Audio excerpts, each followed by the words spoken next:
Chase and Sky returned to the cabin after deeming the design area safe after assessing it for damages caused by the storm. Marshall and Rubble were there too, awaiting the front porch. Upon seeing Chase and Sky, Marshall got up and walked over to the German Shepherd, while Sky went over to sit with Rubble. "So, what did you find?" the Dalmatian asked. "Well, the area by Bear Walk is safe," Chase replied. "What about you?" "Uphill is also fine. Considering it's uphill, I would suspect the eastern part is the most unsafe since the most downhill part of the resort." "Yeah, me too." Chase was about to say something else before he and Marshall heard a loud explosion from nearby the cabin. They both turned their heads towards the cabin before being plumbed by Rubble and Sky.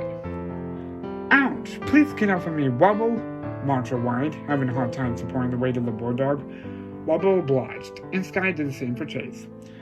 "What the heck was that?" Chase asked, his eyes full of concern, as he looked at Rubble and Sky, who were both covered in dirt. "I really don't know how to explain it," Rubble said, "but I noticed there was a yellowish glow coming from underneath the stairs, lighting up the porch of Jake's cabin, and Sky and I would walk over to it, waiting to find out what it was.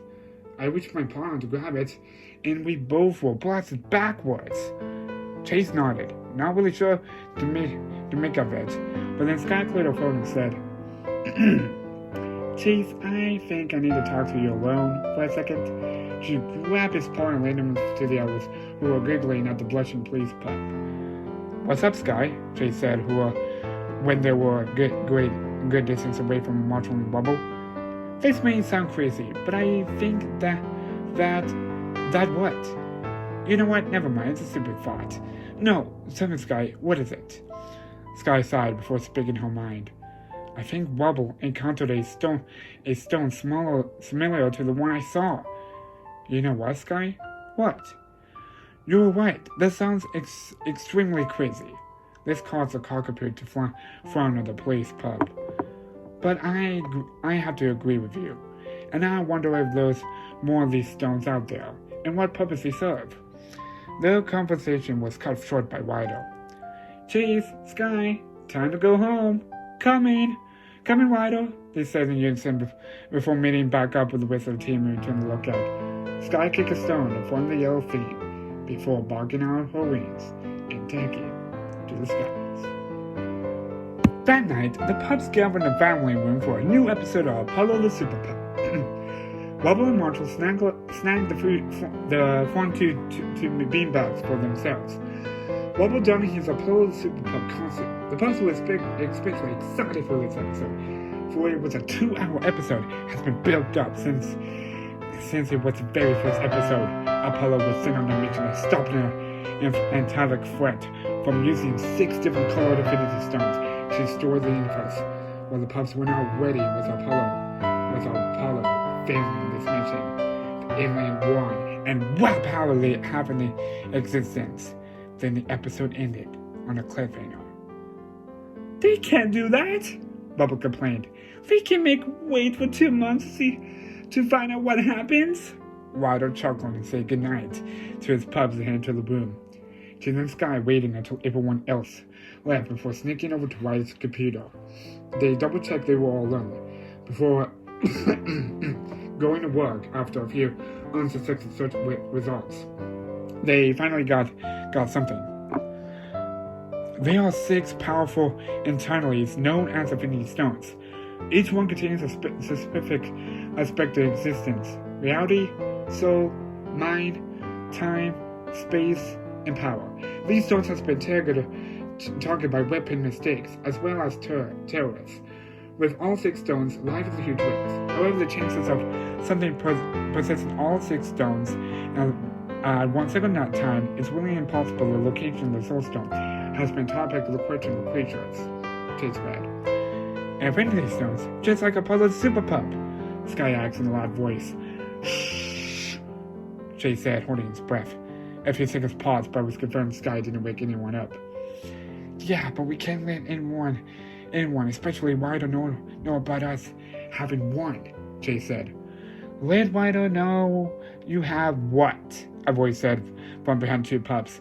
They wrap around and came face to face with Rocky. Nothing? Sky started. What are you doing? The same can be asked by you two, the mixed breed replied. The mixed breed responds.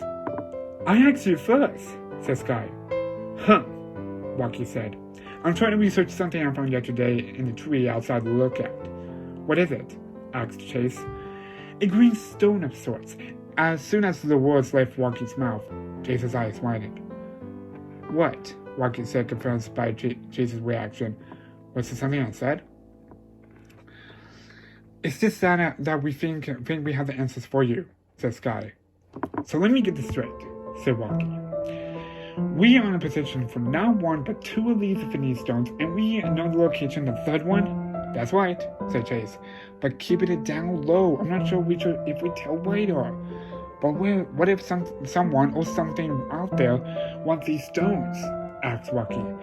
That's a discussion at a later time, Chase replied, glancing at Sky who fall fast asleep on the floor of the lookout. Fine, I'll see you in the morning. Good night, Chase. Good night, Rocky. Chase turned attention to the sleeping cockapoo. Doing his best not to wake her, he gently picked her up and placed her on his back. He twisted softly and slowly outside her to a pup house, where he gently sat her down and covered her with a pink blanket with white flowers. Good night, Sky, he whispered before returning to his pup house. That night, Rubble was stirring in his sleep, and as he was having one of his dreams. In his dream, he was approaching that Yellowstone again at Jake's cabin, but he noticed a portal opening right through. It was a creature he hadn't seen before. It had a dark purple skin and blue eyes and a bald head. On his right hand was a magnetic gold glove with 5 cobblestones in them. He snatched up the Yellowstone from Rubble and planted on the glove and snapped his fingers. Rubble woke up drenched in sweat. He was not found in the nightmare vision by any means. He swore to tell Ryder in the morning before curiously closing his eyes again. The sun began to rise over Adventure Bay. It was a crisp spring day, temperatures in the mid-50s with a slight breeze. Chase awoke and sniffed the fresh morning air before sighing curiously. He put on his pop pocket bug-eyed microphone. Pups, time for morning yoga, he shouted to his megaphone, waking up the other pups. Chase and walked over to the yoga mats that were set up by the oak tree and began his lesson. The other pups followed behind him, most of them not fully awake yet. Okay, let's start with Downward Dog. Chase went to the Downward Dog pose, but noticing that he only had 4 pups, which him instead of 5. Where's Rubble? He asked. The other 4 pups glanced over the empty yoga mat where Rubble would normally be. That's weird. Usually never misses yoga, says their mom. Yeah, he loves our morning exercises, said Marshall. All the pups began complaining where the bulldog friend was.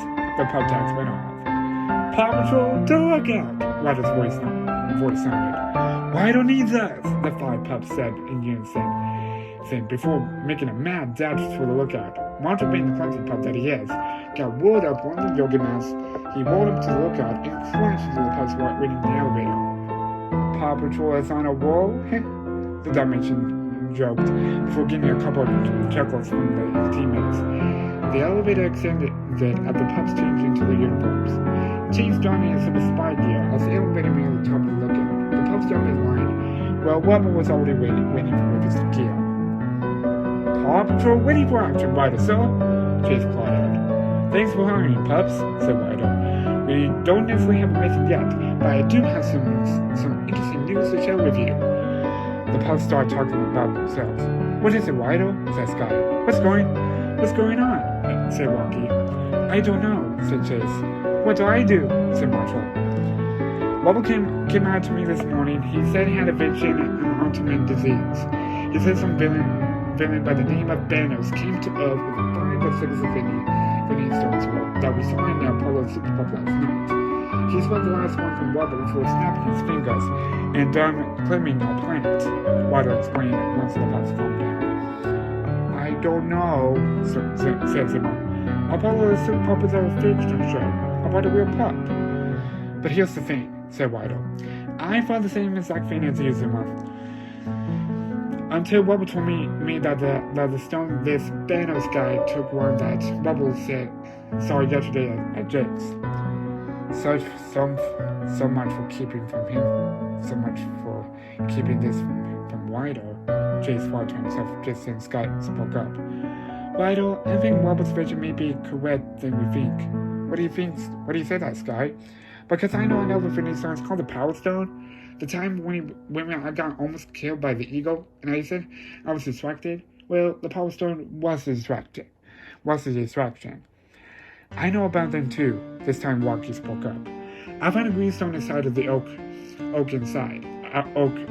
tree outside. So you pups are telling me we are positioning the 3 Infinity Stones here in Winter Bay, and launching a exotic threat to try to collect them all? Just informally, Ryder answered the call immediately. Hello, Ryder here. Ryder, we need your help. Where is it, little walking bug? The scale cube of Monkey Bug has gone missing. It has a special place in our vaults, and it has a strange history. And Sweetie, she's missing too. The princess chimed in. Don't worry, guys, we're on our way. The job is too big, the pup is too small. Ryder ended the call and turned his attention back to his pups. Ryder, do you think the cube can be any chance of another Infinity Stone? Asked Chase. I don't know, Chase, but seriously, that's an advantage here with the exotic threat coming for the stones. But for now, all aboard to the air patrol. We had to get to Pumpkin Park.